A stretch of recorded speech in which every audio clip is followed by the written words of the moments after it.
Bom dia! Nesse dia 31 de dezembro de 2020, o último dia do ano. Então, chega a ser simbólico, né? Estamos prestes a se despedir de uma década e entrar numa nova. E eu acho que o tema hoje está sendo bem pertinente, porque é sobre identidade. Hoje eu quero compartilhar um pouquinho contigo da minha história e, de certa forma, provocar você para que você tenha uma maior clareza de quem você é, qual é a sua identidade. Como você se define? Sabe, por muito tempo eu persegui essa resposta. Quem sou eu? Quem é a Patrícia? Eu acho que essa é uma das respostas maiores da nossa vida, seguida pela outra que é por que eu existo, por que eu estou aqui. São as duas perguntas que eu acredito que quando nós conseguimos respondê-las, tudo muda na nossa vida. Tudo passa a ter uma maior clareza e a vida em si flui de uma forma muito mais plena. Então, vou começar falando um pouquinho sobre o tema identidade. Nós somos moldados ao longo do tempo, da nossa história, por muitas, eu diria assim, muitas camadas, né? Muitos ângulos de vista que vão, ao longo da nossa história, moldando a nossa imagem, né? E são basicamente cinco olhares, 5 pontos de vista, 5 camadas da identidade que acabam nos definindo. A primeira delas, a mais importante, é a identidade que vem do nosso Criador, nosso Deus, né? Como Ele nos enxerga. Porém, infelizmente, a maioria das pessoas, como eu mesma, acaba não passando muitos anos da sua vida sem enxergar essa perspectiva com esses olhos, né? A partir desses olhos. A outra coisa que eu diria que mais pesa, né, na construção de uma identidade é a forma como os nossos pais nos enxergam e acabaram nos definindo, acabaram nos moldando pela forma mesmo como eles nos trataram, as palavras lançadas sobre nós, nem sempre palavras boas, né? Às vezes sempre com o intuito, obviamente, de corrigir, de educar, mas que ao longo da nossa trajetória provavelmente tiveram alguns machucados, algumas feridas abertas e o nosso subconsciente, né, nem às vezes tão subconsciente, às vezes fica muito bem registrado, permanece isso muito enraizado na definição de como a gente se enxerga. A terceira, que também é uma pena que muitas vezes a gente dê tanta relevância, é da forma como os outros, as pessoas ao nosso redor nos enxergam, né? E isso é triste porque elas nos conhecem superficialmente, a maior parte, mesmo as pessoas que convivem de forma mais próxima, elas lançam também algumas definições, alguns julgamentos. A forma, às vezes, como elas não nos conhecem é a partir de algum evento, em algum período da nossa vida, e nós acabamos imprimindo uma imagem, né, formatada. Muitas vezes é a primeira leitura que essas pessoas fazem da gente e nós tomamos isso como uma verdade, né? Nós nos preocupamos muito, o que vão pensar de mim, o que falam de mim, como é que as pessoas me julgam, e isso vai, de certa forma, aprisionando, né, a nossa própria imagem, autoimagem. Uma quarta, que obviamente influencia muito, é essa identidade coletiva, né? E que é de uma cultura, essa identidade cultural, de acordo com o meio onde nós estamos inseridos, ou a nossa própria nação, nosso país, às vezes é um ambiente de trabalho, às vezes é na própria família mesmo. Então, essa identidade coletiva que de alguma forma a gente vai absorvendo e vai moldando a gente. E a última delas é como eu me vejo, né? O que eu penso de mim? Como é que eu me enxergo? E hoje essa seria, eu acho, a pergunta principal, né? Como você se enxerga? Né?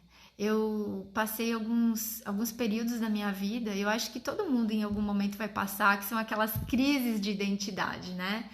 Que é justamente essa angústia de ter uma maior clareza e responder quem eu realmente sou. E voltando ali nesses 5 pontos de vista, eu resumiria: o mais importante é quando há essa junção, essa unidade, essa simbiose, unificação da forma como Deus nos enxerga e da forma como nós nos enxergamos. Quando nós conseguimos alinhar essas duas visões, nada mais vai te parar. Por quê? Nada mais vai te parar.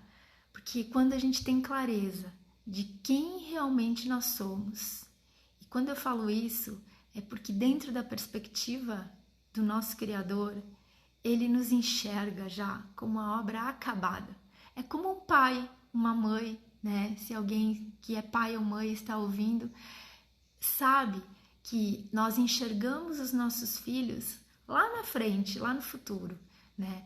O nosso coração, o nosso investimento, a nossa dedicação, educação, tudo que a gente quer depositar para os nossos filhos, o legado, os princípios, tudo é para que a gente possa ajudar na construção de quem eles vão se tornar lá no final. Todo pai, toda uma mãe quer ver o filho pleno, o filho feliz, realizado, né?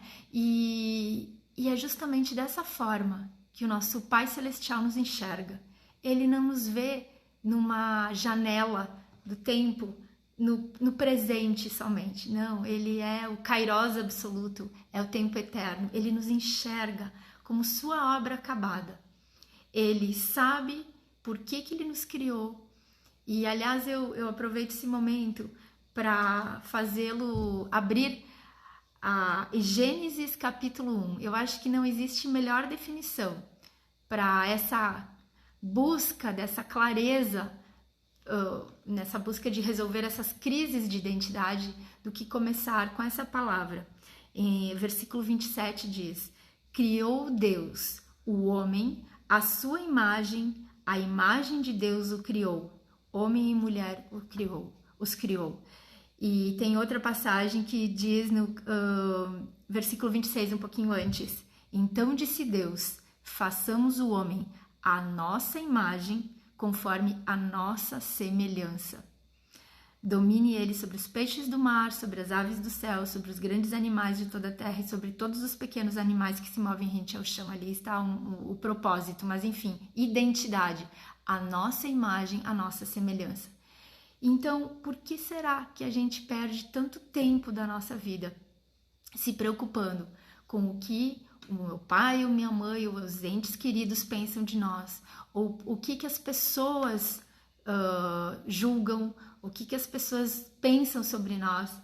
O que as tendências, a sociedade, o nosso meio pensa de nós, né? E ao invés da gente se olhar com esse mesmo olhar do nosso Pai E eu gosto de usar a palavra pai, não apenas Deus, Criador, porque é muito distante, né?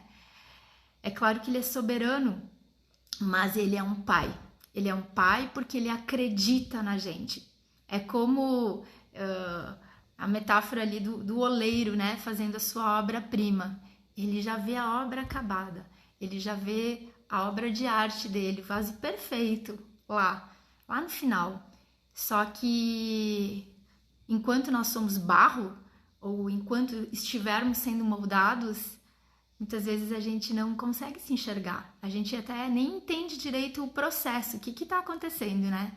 Mas é por isso que os nossos olhos precisam estar voltados, primeiramente, com esse alinhamento, né? Bem fino, entre como Deus nos enxerga como pai e como nós nos enxergamos como filhos co-herdeiros dessa mesma natureza.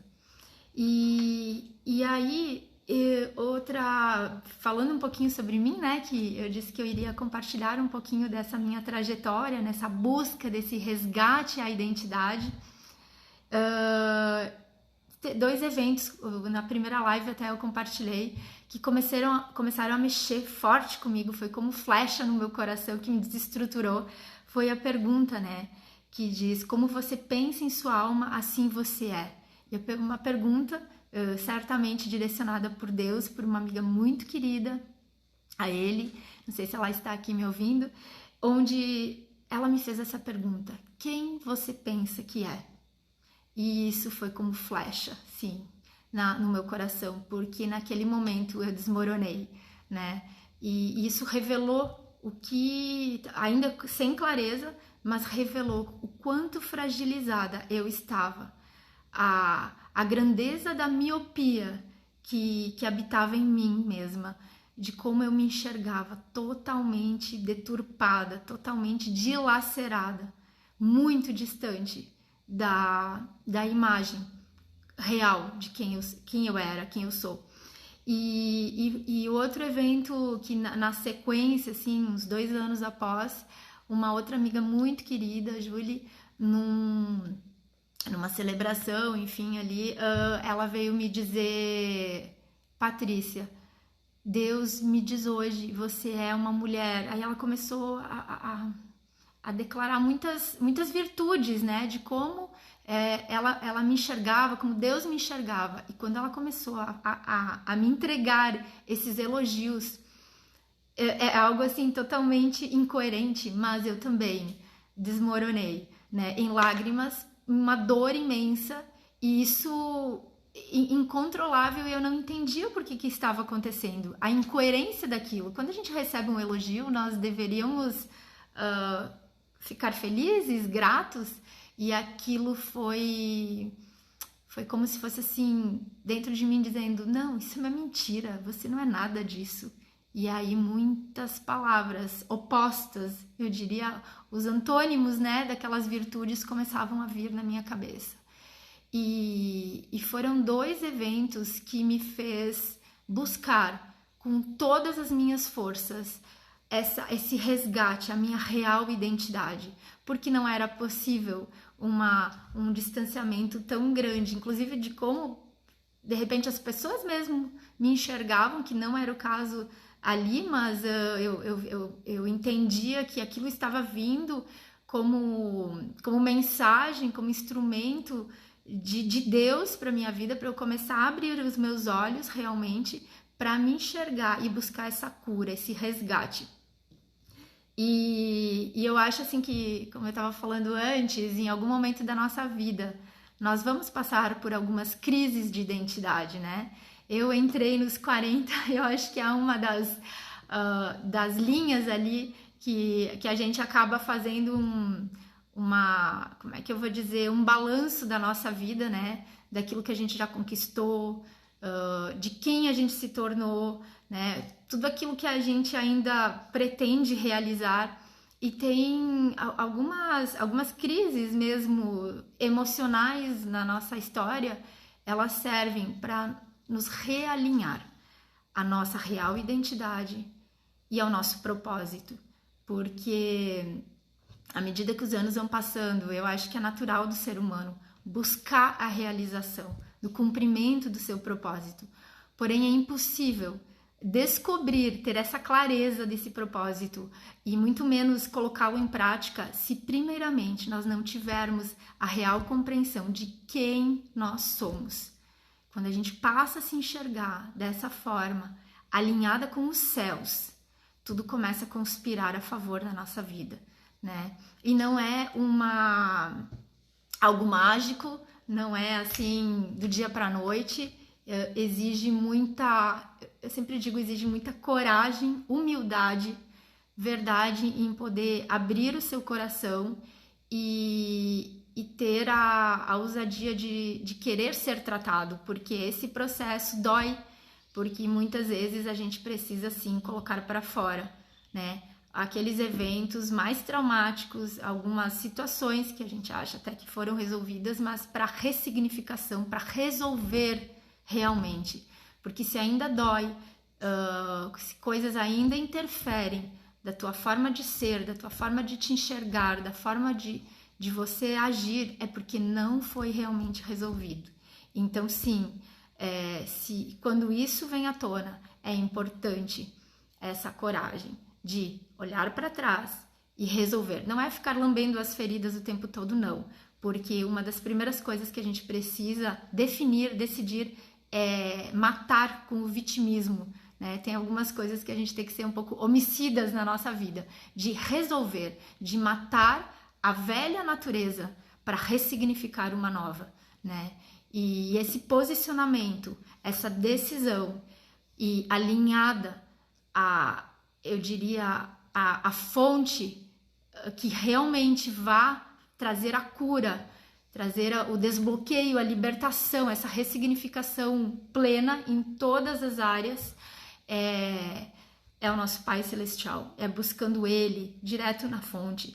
Obviamente a gente precisa muito uns dos outros e nessas buscas é muito importante você buscar também uma pessoa de confiança, madura, que tenha maturidade, que preserve, digamos, essa questão da confidencialidade, não que essas coisas depois não possam ir para fora, porque eu acredito, assim, que quando nós estamos realmente curados, não há mais problema da gente fazer uma confissão pública dos eventos, né, porventura traumáticos, ou que há muito tempo nos envergonharam, ou nos causaram medo, angústia, dúvidas. Por quê? Porque justamente são nessas feridas, nesses desafios, que você pode ter certeza que você será cura para outras pessoas. Geralmente o nosso propósito está muito ligado a questões onde a gente mais sofreu, onde a gente mais teve que passar por provações, que a gente teve que ressignificar.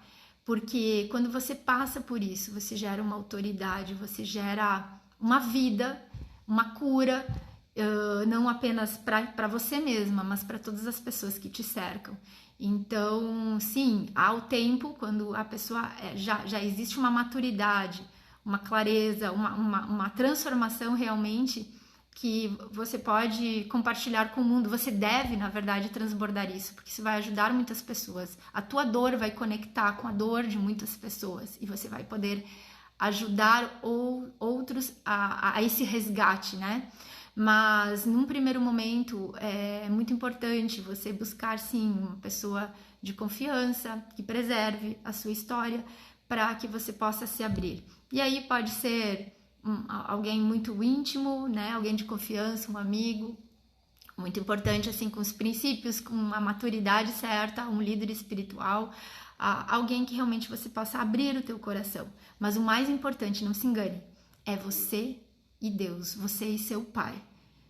Tudo começa por ali, né? Não, às vezes a gente quer o atalho, nós queremos delegar, e inclusive achamos que algumas pessoas têm as soluções miraculosas, que somente algumas pessoas que têm esse poder, esse conhecimento para nos ajudar, e não, às vezes é na simplicidade, sabe? Às vezes não, eu diria sempre, é no rasgar o coração, no secreto, você e Deus, né? E estar preparado para mergulhar nessa trajetória da sua própria vida. Mas eu queria trazer um pouquinho de um evento que, quando eu comecei, que eu decidi, não, eu quero esse resgate, eu quero me enxergar realmente quem eu sou de verdade, quem Deus diz que eu sou. E como eu comentei, foi uma decisão que eu busquei a Deus. Eu comecei a separar momentos muito, como é que eu vou dizer, nobres do meu dia, inclusive, para encontros a sós, eu e Deus, né? Eu com um papel, uma caneta, e quando a gente está de coração aberto e a gente começa esse processo, não tem terapia melhor, não existe. E eu quero compartilhar algumas coisas que talvez são alguns exercícios que eu fiz e que me ajudaram muito, e talvez possa ser cura, possa ser um instrumento para a sua vida também, de alguma forma. Mas antes de abordar isso, eu queria trazer algo bem curioso também que aconteceu dentro dessa trajetória, que eu senti em Deus, né, de buscar um livro que eu havia editado quando eu tinha 7 anos de idade. Eu escrevi na época um livro chamado A Tartaruga Colorida. E foi tão curioso, porque à medida que... Fazia muitos anos que eu nem lembrava mais desse livro, até porque sobraram pouquíssimas unidades da época, e eu fui resgatar, minha mãe tinha alguns deles guardados, e aí quando eu abri ele, comecei a lê-lo, eu entendi, eu passei a entender tanta coisa do que eu estava vivendo. É tão engraçado, uma criança aos 7 anos, né? Parecia até algo assim, não sei nem explicar, né? Profético, assim, desse tempo que eu estava vivendo. Eu vou lê-lo muito rapidamente, aqui a capa, para vocês verem. Eu fiz ele aos 7 anos de idade, e eu diria que foi a meu primeiro produto, né? E ali como pequena empreendedora, e isso eu devo muito à minha mãe, que me encorajou a buscar, e foi a luta ali para buscar recursos, patrocínio para editá-lo e promovê-lo. Eu vou ler rapidamente porque é muito curto, para vocês entenderem um pouquinho desse ressignificado. Numa cidade litorânea, muito distante daqui, havia uma praia enorme chamada Mariluz. Na beira da praia tinha areia fofa e seca, onde havia um ovinho muito estranho. De que será este ovo? Depois de algum tempo, este ovo rachou e esta tartaruga era linda, diferente de todas as demais. Lábios vermelhos como carmim, os olhos pretos como a noite e seu cabelo. Deu um corte, não sei se vocês estão ainda me ouvindo. Vou continuar. Foi saindo devagarinho nas brancas areias do mar à procura de bichinhos. De repente, sentiu um sono profundo e pôs-se a dormir. Acordou toda molhada e, quando viu, estava sendo carregada por uma gigante onda do mar.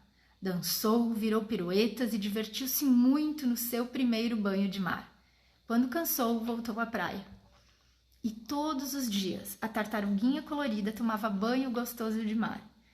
Cada dia que passava, a tartaruguinha ficava mais distante e confusa.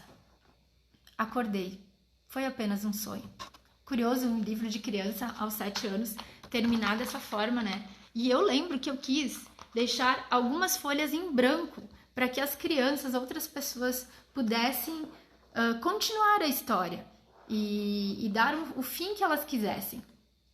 E é engraçado porque no ano passado, quando eu reli esse livro, eu pensei, bom, é uma linha divisória assim da minha história, e agora eu tenho um pouco mais de maturidade para continuar a ressignificar e reescrevê-la e dar o fim que eu desejo, o fim alinhado, né, ao meu propósito, com essa clareza hoje de identidade. Mas é engraçado aqui, porque que eu estou trazendo isso. Nesse livro aborda, né, que quando a gente nasce na nossa infância, né, pelo menos foram coisas que foram vindo na minha cabeça, a gente é a tartaruguinha colorida. Nós somos alegres, nós somos livres, nós somos engraçados, divertidos, criativos. Nós somos únicos, nós somos singulares. E mesmo que às vezes pareça meio estranho, né, aos olhos dos outros, mas principalmente à medida que a gente cresce, e aí de repente, em algum momento da nossa vida, a gente sente um sono profundo e se põe a dormir, né? Às vezes a gente, por essa construção equivocada, que vai distorcendo a nossa forma de ser, a nossa personalidade vai mudando tanto e fica tão distante da nossa real identidade, que é como se a gente pausasse a nossa vida em relação ao nosso propósito verdadeiro. E aí, aqui tem muito a ver com um evento da minha vida, porque para quem me conhece de perto da minha história, eu sempre fui muito ativa desde criança, gostava de aprender, eu queria, como eu digo, às vezes, né, eu acho que eu falei em alguma live, eu queria mudar o mundo, fazer coisas grandes, sempre sonhei muito grande na minha vida. E aí eu dançava, balé, competia, tocava piano, cantava, fazia muita coisa, artes, sempre muito criativa, sempre gostei de produzir muito, de aprender muito, de passar aquilo que... de me expressar, de colocar aquilo que eu acreditava em diversas formas, instrumentos de expressão, para de alguma forma impactar, deixar minha mensagem ao mundo. E ocorreu um evento na minha vida, que nas próximas lives até vou explorar mais, né, os próximos capítulos para vocês entenderem, mas de repente o meu destino mudou por uma questão mesmo de negócio, de família, onde eu abandonei os meus projetos, os meus sonhos, e foi um pouco disso, né, acordou toda molhada e quando viu estava sendo carregada por uma gigante onda do mar. E sabe aqueles momentos onde dá algumas reviravoltas na nossa vida e a gente não sabe mais nem onde é que a gente está, né? A gente perde o chão, a gente de repente focou, investiu, trabalhou uma vida inteira para alguns objetivos e de repente a vida nos dá um sacudão, um tsunami e quando a gente vê a gente está em outro lugar, a gente não sabe nem mais o que a gente está fazendo ali, quem que a gente é, e foi algo que aconteceu muito na minha vida, uma desconstrução, né, total, assim, e eu não vejo isso, por muito tempo eu vi isso como vítima, né, de uma situação, mas a gente nunca é vítima, nós sempre temos o poder das escolhas, essa autorresponsabilidade, sim, mas a questão é que quando cansou, voltou à praia, né, mas cada dia que passava a tartaruguinha ficava mais distante, confusa. E foi um pouquinho da minha trajetória durante longos anos de tentar buscar a minha real a compreensão de não apenas quem eu era, esse resgate que até certo momento da minha vida eu transbordava do meu jeito, talvez não era nem do jeito certo, porque depois de todas essas ressignificações, esse resgate de quem realmente eu sou, hoje eu entendo que muitas coisas que eu fazia também era para compensar outras, para me sentir uma pessoa de maior valor ou para provar algumas coisas para outras pessoas ou para mim mesma, né? Mas não, independente das intenções, pelo menos eu aflorava muita coisa. E em determinado ponto, muitas dessas virtudes acabaram morrendo, né? Acabaram sendo sufocadas. E felizmente, né? A vida nos dá muitas oportunidades, sim, da gente voltar ao caminho e a gente se olhar e seguir a jornada, né? É o dia D, eu falo que tem alguns dias D na nossa vida que a gente precisa tomar esse posicionamento de mudança radical. E teve um dia muito especial que eu quero compartilhar com vocês, que foi o ano passado, apesar de eu falo muito dessa questão espiritual, porque realmente, desde há muitos anos atrás, eu digo que eu tive um encontro verdadeiro com Deus vivo, que mudou a história da minha vida. Porém, por mais tempo que eu tenha percorrido, me faltava esse encontro verdadeiro com o Pai, não com Deus. Porque Deus, como eu disse antes, às vezes soa muito distante, né? Parece até que nós nem somos feitos da mesma natureza. Mas quando nós nos encontramos como filhos verdadeiros desse Pai de amor, absoluto, misericordioso, cheio da graça imerecida, quando a gente tem esse encontro real, ali a mudança ocorre, né? Que nem agora me lembrei da palavra do filho pródigo, né? E às vezes a gente precisa sair, né? Quebrar a cara para se dar conta, né? Tomar consciência e voltar à casa do Pai. E é triste também, muitas vezes, a gente está na casa do Pai, né? Porque, por exemplo, eu, por muitos anos ali, conhecendo a Deus, eu diria talvez um pouco ainda superficialmente, e a gente não se dá conta de que a gente é filho e está ali na mesma casa, tem a herança para desfrutá-la e por algum motivo o julgo ou a forma como a gente se enxerga tão errada, a gente não desfruta. A gente não celebra que aquele filho que ficou, que permaneceu na casa, ele era tão perdido e pródigo quanto aquele outro que saiu e quebrou a cara e voltou depois, né? Então tem momentos na nossa vida que nós somos esses dois filhos, mas quando a gente cai em si realmente e a gente se joga nos braços do Pai, toda a nossa perspectiva de vida muda por completo. E esse dia que foi, eu digo, um dia D na minha vida, o ano passado, foi uma tarde que eu sentia no meu coração que naquele dia eu teria um encontro com o meu pai, o meu pai celestial. E naquela tarde foi tão, eu diria que foi uma aventura, né? Porque a primeira coisa que ele me convidou a fazer foi a escrever pegar a caneta e escrever como eu me enxergava e depois responder a pergunta, e ele foi me falando, buscando nele como ele me enxergava. E acreditem, no início não saíam poucas palavras de virtudes, de tão ferida, de tão, como é que eu vou dizer, às vezes essa visão equivocada que a gente tem da gente, né? E eu acabei escrevendo 2 folhas, frente e verso, de muitas coisas lindas. E a partir daquele momento não foi apenas escrever, né? Mas como eu disse, essa entrega, esse relacionamento de intimidade foi um momento de cura para mim, né?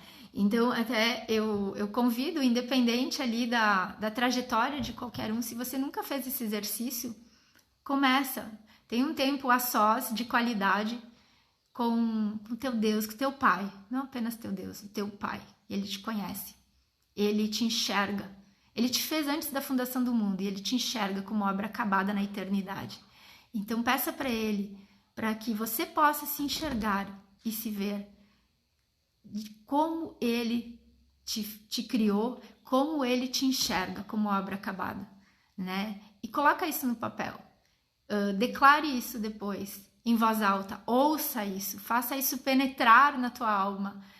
Comece a experimentar isso, a vivenciar isso, como se já fosse, né? Porque é nesse exercício. Tudo começa na nossa cabeça, na renovação da nossa mente. E as coisas começam a mudar, né? Por isso que eu digo, é sempre de dentro para fora. Não existe paliativo nem atalhos. Uma outra coisa que você pode fazer, que é interessante, é essas perguntas, talvez antes dessa última, que eu diria que é esse momento de cura mesmo, naqueles 5 pontos que eu abordei antes, sobre a construção da identidade, que é essa perspectiva, como os nossos pais nos veem ou nos enxergaram, ou como eles nos pré-definiram, que se a gente pensar assim, como o meu pai me enxerga, como minha mãe me enxerga, isso pode ser como o teu esposo, ou sua esposa, as pessoas mais próximas, íntimas, como elas te enxergam, né? É quase como se fosse uma pesquisa 360 graus, mas é interessante para a gente ver o grau de miopia muitas vezes, onde como nós nos enxergamos e como todas as outras coisas, o mundo nos enxerga, ou a gente acha que enxerga, né?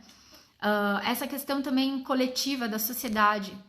Como o meu país me define, como a minha sociedade, o meio onde estou inserido me define, como as pessoas me enxergam e me definem, né? Como eu me enxergo. E por último, como o meu pai, como Deus me enxerga. E às vezes é tão difícil para algumas pessoas esse exercício porque elas de repente não tiveram um modelo de paternidade ideal aqui nessa terra, né? E isso não vem para desonrar, nem para acusar, nem para a gente se fazer de vítima em relação aos nossos pais, ao nosso pai.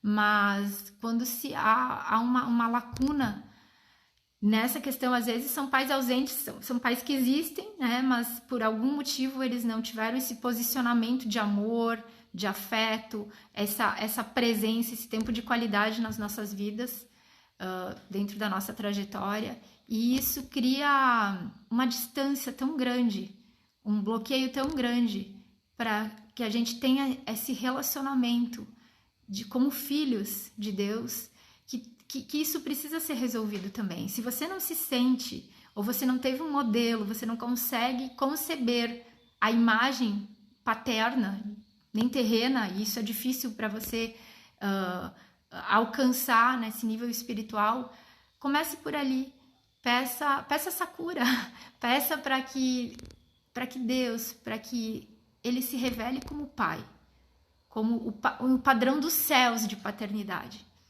porque a gente só vai conseguir descobrir a nossa verdadeira identidade quando nós nos enxergarmos como filhos amados do nosso Pai Celestial, né?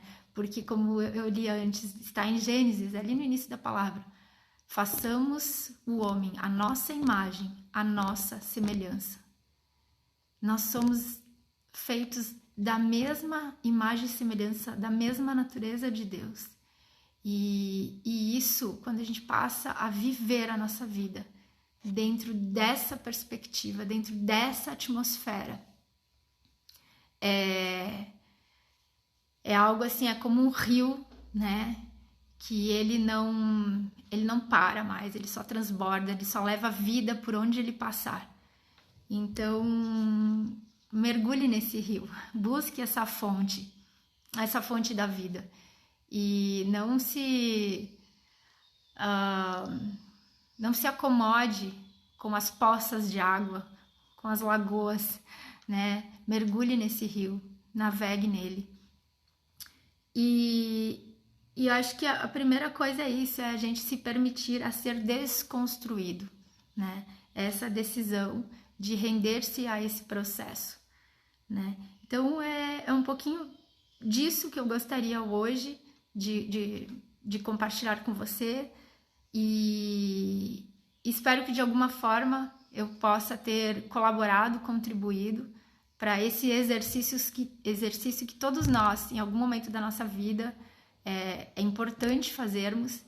E assim, inclusive eu mesma, a gente nunca está finalmente acabado, nós estamos sempre em reconstrução, né? Isso é algo permanente, sempre vão vir coisas à tona, né, para serem trabalhadas, para serem ressignificadas, mas que a gente possa ter esse olhar certo, né? Essa compreensão, essa humildade certa, essa honestidade de se enxergar, mas lembre-se, sempre busque na referência certa, né? Eu acho que esse é o grande segredo, porque todas as coisas, elas partem dessa essência, né? Então descubra a sua essência na fonte verdadeira e tudo mais vai fluir. E para encerrar, eu gostaria de compartilhar mais uma palavra. Quem tem ela ali pode abrir comigo, que está em Romanos 8, versículo 14 ao 16, que diz, vamos ver aqui, porque todos os que são guiados pelo Espírito de Deus são filhos de Deus, pois vocês não receberam um espírito que os escravize para novamente temerem, mas receberam o Espírito que os torna filhos por adoção, por meio do qual clamamos, Abba, Pai. Abba é uma expressão que significa papai, como uma criança chama o seu pai na sua intimidade.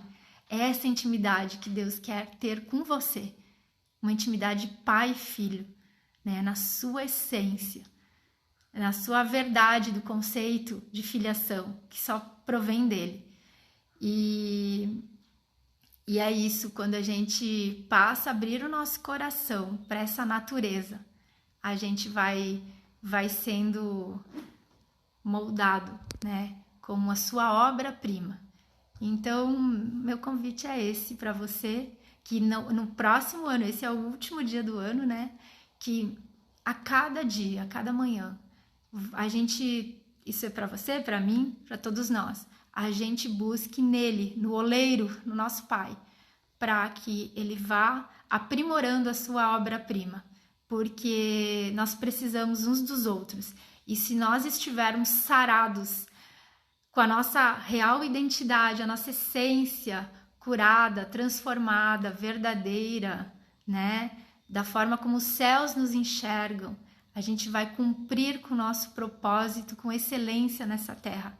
E a gente vai fazer muita coisa boa para esse mundo. E isso basta, né? Então, que a gente a cada dia possa viver um dia de cada vez, mas com esse espírito. E eu aproveito, então, já para desejar um feliz 2021, que seja exuberante, que seja pleno, que seja próspero em todos os sentidos, que você possa passar essa virada do ano com muita alegria no coração, muita gratidão, principalmente por tudo aquilo que há de vir, por tudo aquilo que você já tem, já viveu e por aquilo que vai acontecer. Tá bom? Um beijo a todos. Um excelente dia.